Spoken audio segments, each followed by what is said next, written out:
હું માંગરોળ તાલુકાના સામારા ગામથી બોલું ઝેર પંથકમાંથી.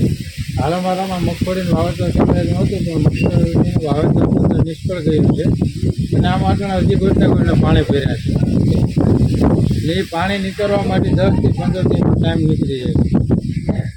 જમીનનું ધોવાણ તો પુષ્કળ છે પણ પાણી ઉતરે પછી ખબર પડે કેટલું ધોવાણ છે.